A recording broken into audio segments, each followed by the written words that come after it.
Well, here we are at week 4, day number 1. Don't give up. I love that. I actually have a thing on my wall that says never, never, never, never, never, ever give up. I also have a quote that Rocky said. You know, he said, it's not how hard you punch, but it's how hard you get punched, get up and keep going, that separates us. How hard you get punched. Well, here's the thing. You either had a great 3 weeks or maybe you had a tough 3 weeks. Either way, you're here. So don't give up. This is sometimes the hardest part. This is called the home stretch, okay? But it also can be the most rewarding. We get through this and you accomplish this. You check that off. You're going to feel so good about yourself. All right. I want you at this moment, though, to write down 3 of your best achievements so far. Think about it. For me, 1, my baby twins. I didn't have my children until I was 42 years old. By the way, I thought I had a really good life up until then. Everything changed, and I'm very proud of the fact that I not only carried full-term twins, I gave birth to them. I got a great big picture. Have you seen that picture where I had a 65-inch waist? That's kind of a cool accomplishment. But I've also been raising children, and for me, I didn't realize how important that was to me. I do know that if I didn't make them homemade, I was going to adopt them. My husband's adopted. 4 of his family members are adopted. I also had a foster son for a while. It doesn't matter how you get kids in your life. I truly believe that for me, that's the biggest achievement, raising people, getting to see the world through very interesting eyes. And I've been very lucky to do that. I also give back. I go to orphanages. I love kids. I think they are our future. And I want you, I mean, you don't have to have kids. But I do think you need to touch somebody's life if you can. But I'll get off on that. Your best achievements. My number 2. I know, here she goes again. My number 2 best achievement is my spin gym. I took what many people thought was a yo-yo, and I made it into a best-selling fitness product. Now, if you've ever come to my spin gym class, which I highly recommend, you want to get the best out of spin gym, you want to get great arms, you want to come hear the story of how one little girl, I wasn't so little, took this crazy idea with no financing. I mortgaged my house and everything I had this dream, and then was told by everybody that it wasn't going to work.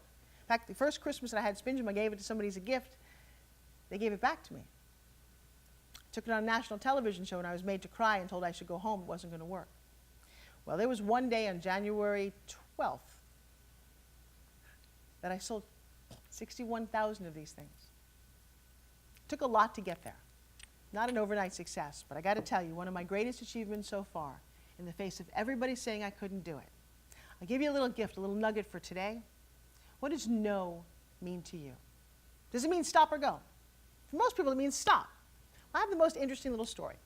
My son is 5 years old. Comes up to me and says, Mommy, do you think that I could have a piece of candy before dinner? And I'm like, no, it's before dinner. Go away. A few minutes later, he comes back. He says, Mommy, if I eat my broccoli, can I have a piece of chocolate? No. I don't think I yelled at him, but go away. A couple minutes later, he comes back, and he's like, Mom, I'm 5 years old and I just want a piece of candy. And I have to tell you, I couldn't stop laughing at him. I said yes. He went away. Funny thing, he didn't come back. Now, wait a second. Every time I said no, he kept coming back. He was unstoppable. I said yes. He didn't come back. Does that mean stop? Think about this. You ask somebody to marry them. You say yes. They don't go and ask somebody else. They say no. They keep going. In my mind, no, N-O, stands for never-ending opportunity. Think about that next time you get a no. And finally, wow, this is going to be interesting.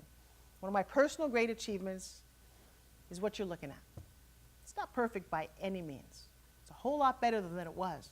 You're looking at a woman who's 54 years old who goes, yeah, look at those arms. She's got really hard abs. I got to tell you, this is a long time in coming. I worked real hard to get here, and I'm very proud of it. Not only for me, because you know what? I like dressing this body. I like taking it out. I look at other people's bodies and say, wow, this took a lot of work to get here. But it also serves to inspire people.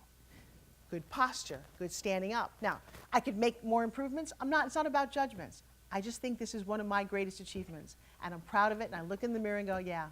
I also know this is the youngest I'm ever going to be. We're all going to fight the aging thing.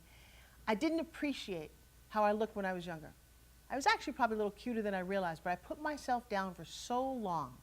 I didn't like my thighs, I didn't like my arms, I didn't like this. You know what? Get over it. This is the body that you've got. This is the only place that you've got to live.